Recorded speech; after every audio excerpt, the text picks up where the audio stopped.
Hello friends. India के largest learning platform Unacademy पे आप सबका बहुत बहुत स्वागत है। मैं केशव गिलोत्रा अनअकैडमी के इस ऑफिशियल यूट्यूब चैनल पर आप सभी का बहुत बहुत स्वागत करता हूं। तो चलिए फ्रेंड्स, क्लास को स्टार्ट करते हैं आप सभी के साथ यहाँ पर। तो crack CSIR net with India's largest learning platform Unacademy. Friends, मेरा नाम है केशव गिलोत्रा और मुझे है 4 साल से ज़्यादा का teaching experience in the field of higher mathematics. आप सबके साथ हम लोग डेली लाइव क्लासेस यहाँ पर कर रहे हैं। टेस्ट सीरीज आप सभी को हम लोग प्रोवाइड करते हैं विद क्विजेस। आप सभी लोगों को अनलिमिटेड डाउट क्लियरिंग सेशंस यहाँ पर प्रोवाइड होते हैं। आप सभी लोगों को यहाँ पर वन एजुकेटर का जो टॉप एजुकेटर्स का एक्सेस आप सभी को वन सब्सक्रिप्शन पे यहाँ पर अवेलेबल हो जाता है। तो आप सभी लोग जो है सब्सक्रिप्शन जल्दी से जल्दी ले लीजिए। आप सबको यहाँ पर डेली लाइव क्लासेस मिलती हैं जहाँ पर आप चैट कर सकते हैं अपने एजुकेटर के साथ और अपने इन सभी चीज़ों को यहाँ पर डिस्कस कर सकते हैं, अपने डाउट्स को डिस्कस कर सकते हैं। आप सभी लोग यहाँ पर हमारे साथ लाइव टेस्ट एंड क्विजेस के साथ यहाँ पर अवेलेबल होते हैं। Unlimited access of your live and recorded classes का यहाँ पर अवेलेबल होता है। अनअकैडमी सब्सक्रिप्शन कैसे लेना है? अनअकैडमी लर्निंग ऐप को आप सभी ने जो है उसे डाउनलोड करना है, उसे इंस्टॉल करके अपनी कैटेगरी CSIR नेट पे जाना है। वहाँ पर प्लस सब्सक्रिप्शन पे 10% का ऑफ पाने के लिए और फ्री क्लासेस को अनलॉक करने के लिए आप सभी लोग मेरा रेफरल कोड अप्लाई करेंगे। मेरी तरफ से आप सबको जो सजेस्टेबल सब्सक्रिप्शन है वो है 12 मंथ की सब्सक्रिप्शन।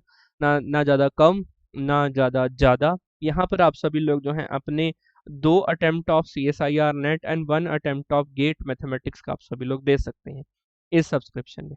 ओके, तो मेरा रेफरल कोड है आप सभी के साथ यहाँ पर केशव सर। तो आप सभी लोग केशव सर अप्लाई करेंगे तो आप सबको इंस्टेंट 10% का डिस्काउंट अवेलेबल होगा।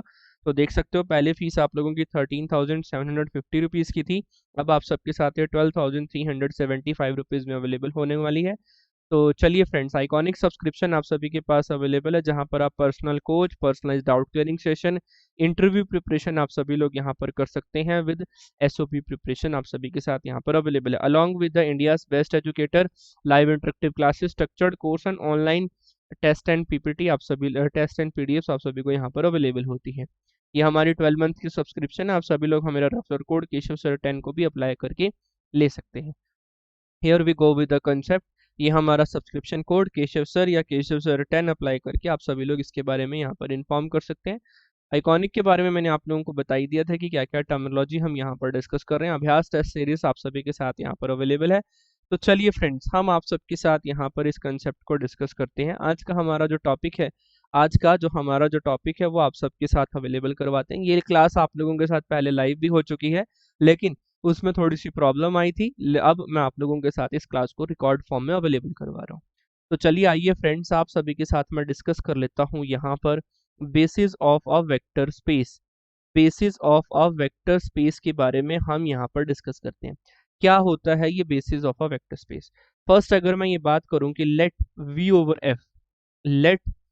Over F be any vector space, अगर हमारे पास वो वेक्टर स्पेस है and S be the subset of S be a subset of V over F, अगर वो V over F का एक सबसेट है, then S is said to be S is said to be the basis। आप लोगों के पास वो basis of vector space V over F कब कहलाएगा? फर्स्ट ऑप्शन, मतलब फर्स्ट पॉइंट वो सेटिस्फाइड करेगा। क्या होगा उसके लिए? फर्स्ट पॉइंट यहाँ पर होगा, फर्स्ट पॉइंट इज आप लोगों के पास वो जो S है वो आप लोगों के पास लीनियरली इंडिपेंडेंट सेट होना चाहिए। सेकेंडली, अगर मैं आप लोगों के साथ बात करूं तो S जो है वो जनरेट करना चाहिए। F generate V over F, वो V ओवर F को जनरेट करना चाहिए। या हम इसको ऐसे बोलें, S जो है वो स्पैन करना चाहिए V ओवर F को। मतलब linear span of S is equal to V। मतलब आप लोगों को लीनियर स्पैन ऑफ S, ये तीनों का बेसिकली मीनिंग एक जैसा ही है। इन तीनों का बेसिकली मीनिंग हमारे पास एक जैसा ही है। अब लीनियर स्पैन ऑफ S का क्या मतलब है? Collection of all linear combination, all possible linear combinations. आप लोगों को ये बात मैंने आप लोगों को पहले भी बताई हुई है। अब आगे बढ़ते हैं, अब आप लोगों के साथ इस कंसेप्ट को और बेहतरीन तरीके से डिस्कस करते हैं।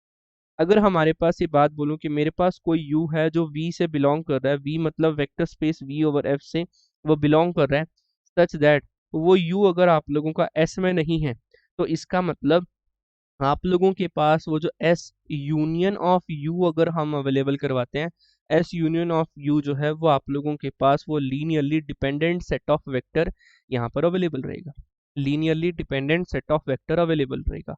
फॉर एग्जाम्पल के लिए अगर मैं ये बात बोलूँ आप लोगों के पास, अगर एस के पास आप लोगों के पास if S is equal to, if S is equal to u1 u2 u3 up to सॉन un की टर्म आप लोगों के पास अवेलेबल है u1 u2 u3 up to so on u4। चलो मैं इसको 4 तक ही ले लेता हूँ, उसके बाद हम आप लोगों के साथ डिस्कस करेंगे। ये अगर आप लोगों के पास basis of vector space v over f है, देन आप लोगों के पास there exist a a1 a2 a3 और a4 आप लोगों के पास वो फील्ड से अवेलेबल हो रहे होंगे। a1 a2 a3 वो आप लोगों के पास फील्ड से अवेलेबल हो रहे होंगे सच दैट आप लोगों के पास जो ये v ओवर f यहाँ पर अवेलेबल है, आप लोगों के पास ये क्या है, ये v ओवर f यहाँ पर अवेलेबल है। इसके पास अगर कोई एलिमेंट आप लोगों के पास u1 अवेलेबल है, इस सेट के पास अगर कोई एलिमेंट u1 अवेलेबल है, तो मैं फ्रेंड्स ये बात बोलूंगा कि उसके पास a u1 टाइप का एलिमेंट भी अवेलेबल होगा। सिमिलरली आप लोगों के पास ये a u2 टाइप का एलिमेंट भी अवेलेबल होगा, a1 और यहाँ a2। अब अगर आप लोगों के पास ये दोनों एलिमेंट अवेलेबल है, तो मैं ये बात बोलूंगा au1 plus a2 u2 type का एलिमेंट भी यहाँ पर अवेलेबल रहेगा।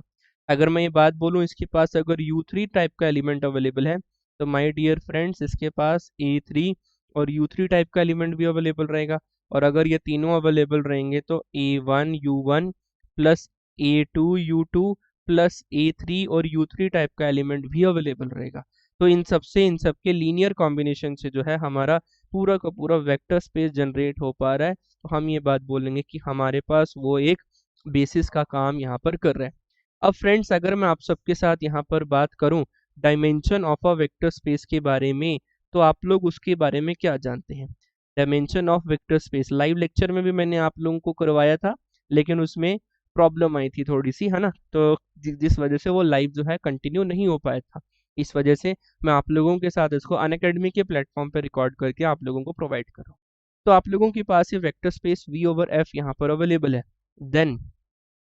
देन नंबर ऑफ एलिमेंट्स, अगर मैं यहाँ पर बात करूँ number of element in any basis, कोई भी बेसिस सेट यहाँ पर अवेलेबल है, नंबर ऑफ एलिमेंट के बारे में बात करूं तो number of element of any basis of a vector space v over s या v ओवर f के बारे में बात करूं, vector space v over f आप लोगों के पास अगर वो बेसिस के बारे में बात करते हैं, बेसिस के बारे में हम यहाँ पर बात करते हैं, basis of a vector space v over f, then it is called it is called the dimension of a vector space, dimension of a vector space वो आप लोगों का वेक्टर स्पेस की डायमेंशन कहलाता है, मतलब total number of element in the basis set यहाँ पर ये अवेलेबल है। तो इसको हम डिनोट कैसे करते हैं, that is the dimension of vector space v over f। जो भी आप लोगों का आंसर होगा वो यहाँ पर आ जाएगा इस बॉक्स के अंदर। अब अगर मैं यहाँ पर आप लोगों के साथ बात करूँ, that is finitely generated vector space, finitely generated vector space. तो फाइनाइटली जनरेटेड वेक्टर स्पेस में आप लोग क्या जानते हैं? तो फाइनाइटली जनरेटेड वेक्टर स्पेस का बेसिकली मीनिंग है, अगर मैं आप लोगों के साथ यहाँ पर ब्लू कलर में बात करूँ, द वेक्टर स्पेस, अगर मैं इसको बात करता हूँ vs मतलब vector space is set to be, vector space is set to be finitely generated vector space, finitely generated vector space, finitely generated vector space आप लोगों के पास अवेलेबल है। कब? If it is generated by, if it is generated, if it is generated by finite number of element, finite number of elements, अगर वो finite number of element से generate हो रहा हो, then it is called the finitely generated vector space, then it is called the finitely generated vector space. हमारे पास वो term क्या अवेलेबल होगी जिसे हम बोलेंगे is known as the finitely generated vector space. Clear? Confirm? किसी को कोई डाउट तो नहीं है ना? यस फ्रेंड्स, अब हम लोग और आगे आप लोगों के साथ यहाँ पर डिस्कशन को और बेहतरीन तरीके से यहाँ पर डिलीवर करते हैं। चलिए फॉर एग्जाम्पल के तौर पे मैं यहाँ पर ग्रीन पेन लेता हूँ और आप लोगों को दिखाता हूँ। फॉर एग्जाम्पल के तौर पे v आप लोगों के पास अवेलेबल है R cube over R. v आप लोगों के पास अवेलेबल है आर क्यूब ओवर आर। तो S1 मैंने एक सेट यहाँ पर लिया जिसके अंदर एलिमेंट है 1 0 0 यहाँ पर अवेलेबल है, और this is a non zero vector, और non zero vector is always linearly independent. तो आप लोग इसको बोलेंगे कि this is our linearly independent because this is our non zero vector is always non-zero vector is always linearly independent। वह हमारे पास linearly independent है।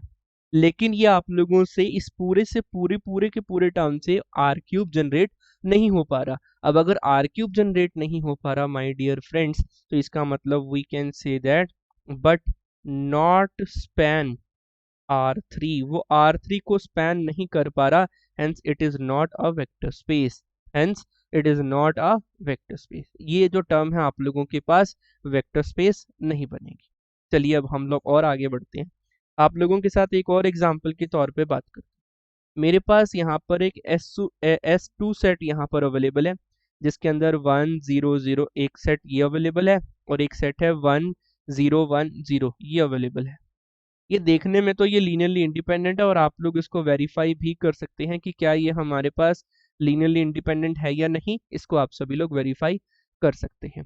बट अगर मैं ये बात बोलूं बट नॉट स्पैन S3, वो R3 को स्पैन नहीं कर रहा, और अगर स्पैनिंग सेट नहीं है तो हम बोलेंगे नॉट अ सबस्पेस, वो हमारे पास सबस्पेस नहीं है, हम बोलेंगे नॉट अ सबस्पेस। चलिए आइए बढ़ते हैं आप लोगों के पास S3 के बारे में आगे बातचीत करें। अब S3 क्या आप लोगों के पास 1 0 0 0 1 0 और नेक्स्ट नंबर है 0 0 1, ये टर्म आप लोगों के पास अवेलेबल है। This is our linearly independent set of vector.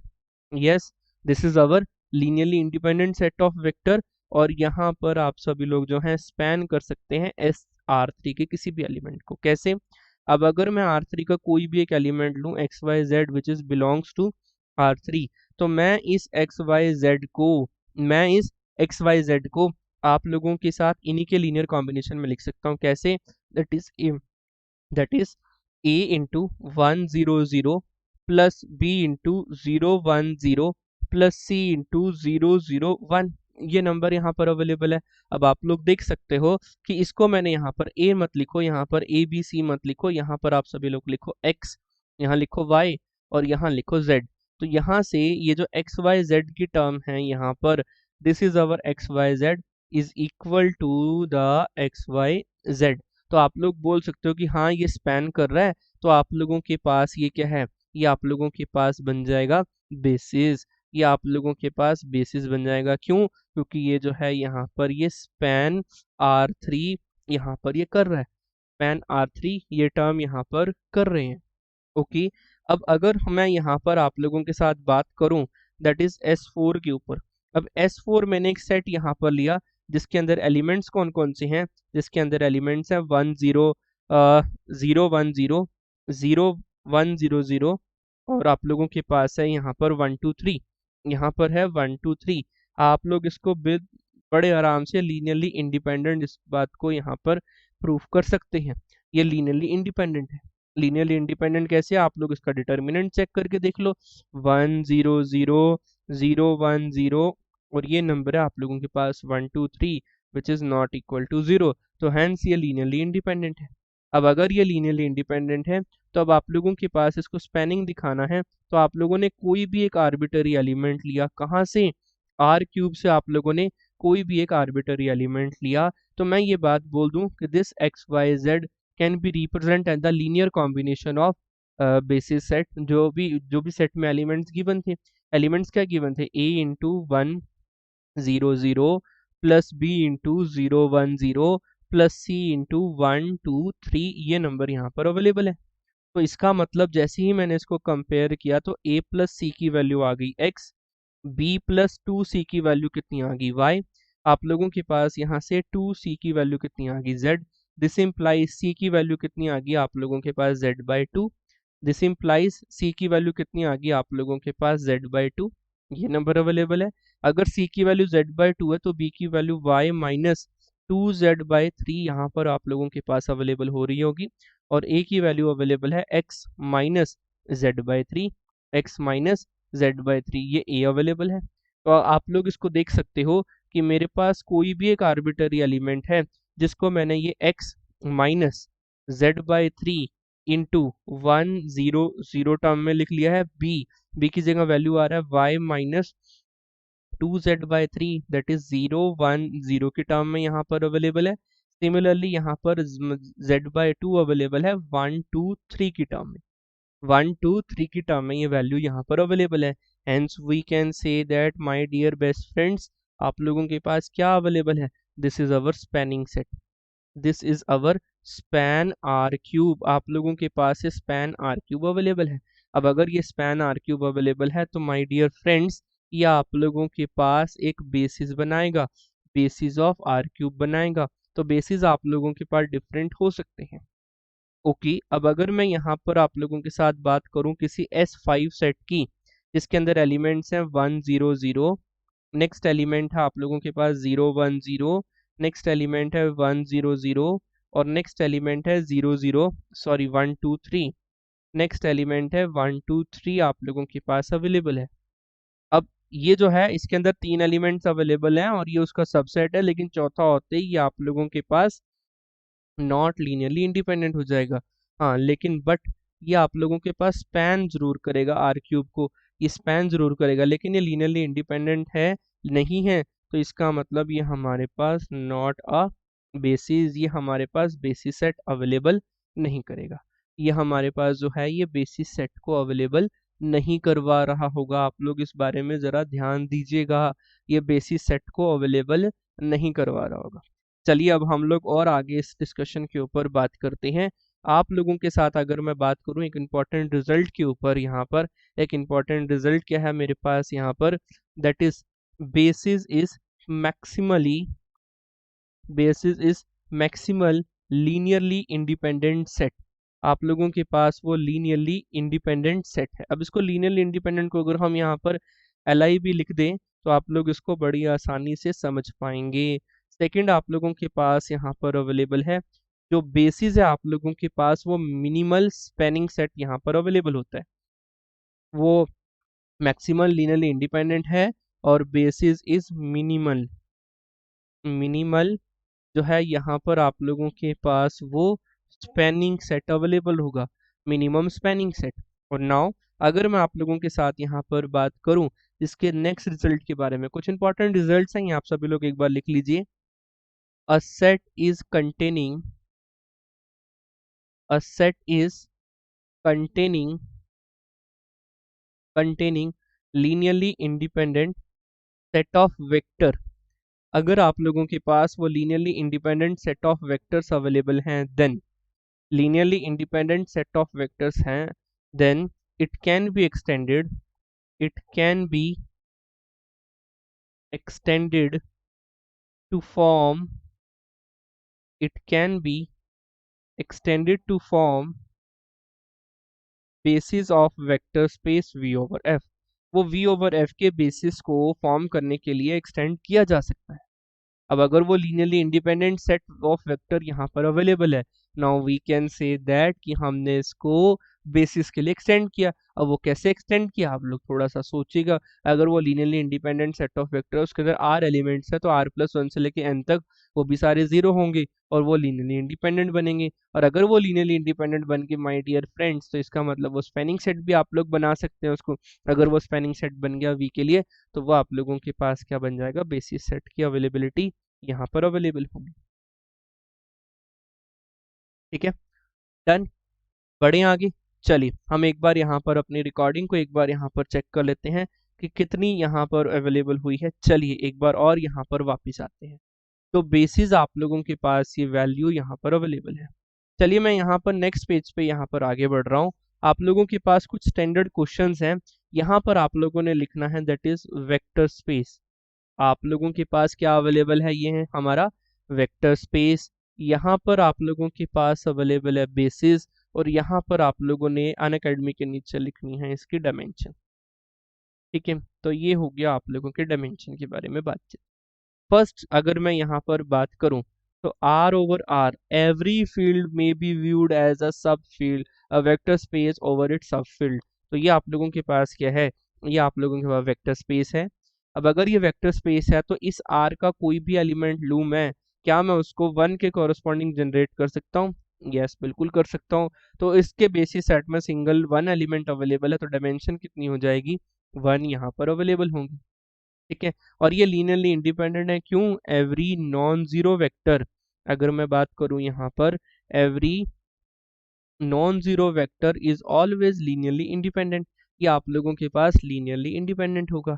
Similarly my dear friends, अगर मैं बात करूं सी ओवर सी के बारे में, तो ये भी आप लोगों के पास लीनियरली इंडिपेंडेंट होगा। और every field may be viewed as vector space over its sub field, तो ये कंडीशन भी यहाँ पर अवेलेबल है।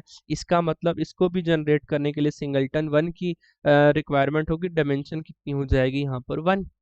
नेक्स्ट अगर मैं बात करूं यहाँ पर फिर से यहाँ पर that is field over field के बारे में, तो माय डियर फ्रेंड इसके पास भी 1 अवेलेबल होगा, विच इज 1।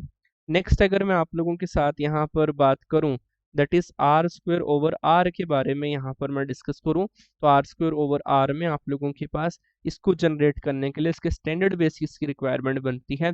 और standard basis of R square over R वो है आप लोगों के पास 1,0 और 0,1 यहाँ पर अवेलेबल है। तो इसका मतलब इसके पास दो यहाँ पर एलिमेंट्स अवेलेबल हैं, और ये आप लोगों के पास लीनियरली इंडिपेंडेंट सेट भी हैं, ये आप लोगों के पास लीनियरली इंडिपेंडेंट सेट भी हैं। तो इसका मतलब इसके बाद डायमेंशन कितनी आ गई? 2। और कई बार इसको ऐसे लिखा जाता है, जो इसकी डायमेंशन है वो कैसे लिखी जाती है? 2 into dimension of R over R. 2 into dimension of R over R मतलब 2 इंटू 1 विच इज 2। तो कई बुक्स में उसको 2 into dimension of R over R भी लिखा जाता है। ओके, अब अगर मैं आप लोगों के साथ फिफ्थ पॉइंट के बारे में बात करूं, तो सी ओवर आर के बारे में बातचीत हो रही है। अब सी ओवर आर को जनरेट करने के लिए वेक्टर स्पेस तो हमारे पास कॉम्प्लेक्स नंबर है, लेकिन इसमें जो कांस्टेंट लेने हैं वो रियल नंबर से अवेलेबल करवाने हैं। It can be represented. मैंने यहाँ पर कोई वेक्टर नंबर लिया that is A plus iota B type का, तो ए को जनरेट करने के लिए 1 और आयोटा बी को जनरेट करने के लिए आयोटा, तो आप लोगों के पास है 2 एलिमेंट्स अवेलेबल हुए, तो बेसिस आप लोगों के पास अवेलेबल हो गई 2। नेक्स्ट अगर मैं यहाँ पर बात करूँ वी आई के बारे में, तो वी आई है आप लोगों के पास यहाँ पर सी स्क्वायर ओवर आर। तो सी स्क्वायर को जनरेट करने के लिए मैंने आप लोगों को उस दिन भी बताया था कि इसको हम यहाँ पर 1,0 आयोटा कॉमा 0, 0,1 और 0, आयोटा के बारे में हम यहाँ पर बातचीत कर सकते हैं। तो आप लोगों के पास ये 4 टर्म यहाँ पर अवेलेबल हो, तो इसकी डायमेंशन कितनी हो जाएगी? 4। इसकी डायमेंशन कितनी हो जाएगी? 4। और इस 4 को कई बार ऐसे भी लिखा जाता है that is 2 into dimension of C over R. 2 into dimension of C over R मतलब 2 into 2 which is equal to 2, hence the which is equal to 4। आप लोगों के पास ये टर्म यहाँ पर अवेलेबल हो, इस तरीके की वैल्यू यहाँ पर अवेलेबल है। तो चलिए अगर मैं नेक्स्ट पेज के बारे में बात करूं, तो यहाँ पर आप लोगों के पास सी स्क्वायर ओवर सी, क्या लिखा हुआ है यहाँ पर? सी स्क्वायर ओवर सी यहाँ पर अवेलेबल है। तो इसके कोरस्पॉन्डिंग आप लोगों के पास 1,0 और 0,1 टाइप की वैल्यू यहाँ पर अवेलेबल रहेंगी। तो इसका मतलब इसके पास जो डायमेंशन कितनी हो जाएगी, वो हो जाएगी आप लोगों के पास 2। इसके पास डायमेंशन कितनी हो जाएगी यहाँ पर? 2। क्लियर होगी बात यहाँ तक? बढ़े आगे, चलिए अब मैं आप लोगों के साथ यहाँ पर मैट्रिसेस के बारे में बात करता हूँ।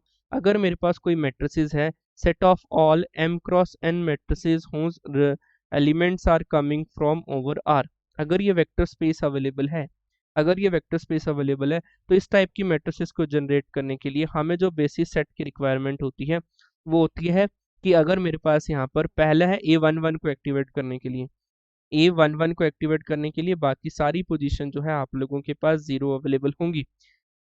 दूसरा अवेलेबल होगा A12 को एक्टिवेट करने के लिए, बाकी सारी पोजीशन जो है आप लोगों के पास 0 अवेलेबल होंगी। सिमिलरली लास्ट के बारे में बात करें तो 0 0 0 अप टू सॉन 0, नेक्स्ट यहाँ पर आप लोगों के पास लास्ट जो है वो 1 अवेलेबल हो रही होंगी।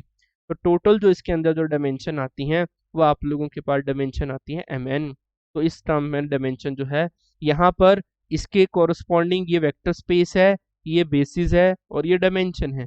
सिमिलरली ये आप लोगों के पास वेक्टर स्पेस है, और यहाँ पर हम लोग इसके बेसिस के बारे में बात कर रहे हैं, इसकी बेसिस के बारे में बात कर रहे हैं, और यहाँ पर इसकी ये डायमेंशन है, यहाँ पर इसकी ये डायमेंशन के ऊपर बातचीत हो रही है। ठीक है, डन। बढ़े आगे, तो चलिए मैं आप लोगों के साथ एक क्वेश्चन को यहाँ पर डिस्कस कर लेता हूँ जो आप लोगों के लिए बहुत ही बेनिफिशियल होने वाला है, जो आप लोगों के लिए बहुत ही ज़्यादा बेनिफिशियल होने वाला है। Last question for today, last question for today. तो चलिए इसकी यहाँ पर इसकी अवेलेबिलिटी चेक करते हैं, हम इसकी अवेलेबिलिटी चेक करते हैं। तो क्वेश्चन है मेरे पास यहाँ पर, which of the following, which of the following vector space, which of the following vector space forms the basis of, form vector space form a basis। आप लोगों के पास ये which of the following vector space form a basis of, basis for p cube p3 over r, p3 over r के लिए। p3 over r का मतलब क्या है? Set of all polynomial whose dimension, और sorry whose degree less than और equal to 3। तो इसका मतलब सबसे पहले आप लोगों को पता होना चाहिए कि हमारे पास ये टर्म क्या क्या अवेलेबल है। सबसे पहले आप लोगों के पास है S1, S1 के अंदर 1x एक्स स्क्वेयर और एक्स क्यूब टाइप के एलिमेंट अवेलेबल है। सिमिलरली यहाँ पर आता है S2, अब S2 के अंदर है 1, 1 plus x, 1 plus x square और 1 plus 2x plus 3x square plus x cube, ये अवेलेबल है। नेक्स्ट S3 के पास जो अवेलेबिलिटी है वो है 1 plus x, 1 plus x square, और यहाँ पर आप लोगों के पास अवेलेबल है 1 प्लस एक्स स्क्वेयर, और यहाँ पर हो जाएगा एक्स क्यूब टाइप का एलिमेंट। नेक्स्ट अगर मैं बात करूँ यहाँ पर x4 के बारे में, तो आप लोगों के पास 1 plus x that is 3 plus 4x that is 10 plus 11x, और यहाँ पर है 1 plus x square plus x cube, ये नंबर यहाँ पर अवेलेबल है। 1 प्लस एक्स स्क्वायर और ये एक्स क्यूब अवेलेबल है। अगर मैं यहाँ पर सबसे पहले अगर मैं यहाँ पर डायमेंशन ऑफ, ब्लू पेन ले लेता हूँ, अगर मैं आप लोगों के साथ बात करूँ dimension of P3 over R, तो dimension of P3 over R आप लोगों के पास अवेलेबल है 4। तो इसके बेसिस के लिए, इसके स्टैंडर्ड बेसिस के लिए अवेलेबल है। अगर मैं इसके P3 ओवर R को मैं लिखना चाहूँ तो कैसे लिख पाऊंगा? That is A0 plus A1 x square plus A2 A1x और A2 एक्स स्क्वायर, और यहाँ पर A3 एक्स क्यूब अवेलेबल है। तो इसका मतलब इसके बेसिस सेट ऑफ P3 के अंदर क्या अवेलेबल होंगे? अगर मैं इसके बेसिस ऑफ P3R के बारे में बात करूं माय डियर फ्रेंड्स, तो वो 1x एक्स स्क्वायर और एक्स क्यूब टाइप के एलिमेंट्स अवेलेबल होंगे। 1x और एक्स क्यूब टाइप के एलिमेंट्स अवेलेबल होंगे। तो चलिए बढ़ते हैं यहाँ पर। अब अगर मैं फर्स्ट के बारे में बात करूँ तो these are the standard basis, तो ये बेसिस का काम यहाँ पर कर रहा होगा। These are known as the standard basis, ये SB हैं आप लोगों के पास, स्टैंडर्ड बेसिस है। अब अगर मैं यहाँ पर ऑप्शन नंबर A तो हमारा स्टैंडर्ड बेसिस है, ऑप्शन नंबर B के बारे में बात करूँ, ऑप्शन नंबर B को मुझे इसके मैट्रिक्स फॉर्म में लिखना है। तो B ऑप्शन के लिए जो मैट्रिक्स फॉर्म अवेलेबल होंगी वो होंगी इसके लिए 1, नेक्स्ट 0 0 0, 4 ही ऑप्शन है ना, 1 2 3 4, यस। नेक्स्ट अवेलेबल होगा 1,1 1,1 0 0 1 1 1 1 1 1 0 1 2 3 1, तो ये हो जाएगा 1 2 3 1, तो ये अवेलेबल है। इसका मतलब अब अगर मैं इसकी डिटर्मिनेंट ऑफ बी लूँ which is not equal to zero, which is not equal to zero, तो आप लोगों के पास डायरेक्टली ये हमारे पास क्या हो जाएगा, ये आप लोगों के पास बेसिस बन जाएगा, आप लोगों के पास ये बेसिस बन जाएगा। सिमिलरली आप लोगों के पास ये जो टर्म यहाँ पर अवेलेबल होगी, S1 बेसिस है, S2 बेसिस है, S3 बेसिस है, S4 बेसिस नहीं है, S4 बेसिस नहीं है, ये मैंने अंडरलाइन करी है इसके बाद की, इसको बात आप लोग सभी लोग ध्यान से समझिए कि इसके पास जो है यहाँ पर, अगर मैं इसकी मैट्रिक्स फॉर्म के बारे में बात करूँ, यहाँ पर S4 की मैट्रिक्स फॉर्म यहाँ पर लूँ तो 1 1 0 0 3 4 0 0 10 11 0 0 1 1 1 1, ये अवेलेबल है, ये अवेलेबल है। इसका मतलब अगर मैं इसके ऊपर रो ऑपरेशन यहाँ पर अप्लाई करूँ तो आप लोगों के पास जो रैंक ऑफ S4 आ रही है वो आप लोगों के पास 3 आएगी। इसका मतलब ये लीनियरली डिपेंडेंट हो जाएगा, एक वेक्टर जो है इसके कोरस्पॉन्डिंग लीनियरली डिपेंडेंट हो जाएगा, तो नॉट अ बेसिस। ये आप लोगों के पास बेसिस सेट अवेलेबल नहीं हो रहा होगा।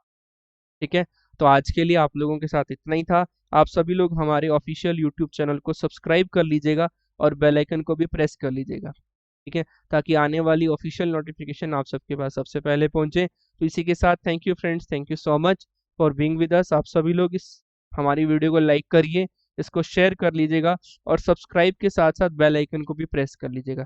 इसको शेयर जरूर करिएगा और बेल आइकन को भी प्रेस कर लीजिएगा। Do not forget to press the bell icon को भी प्रेस जरूर करिएगा। तो इसी के साथ thank you friends, thank you so much for being with us. Have a nice day, let's crack it. Bye bye. Bye friends.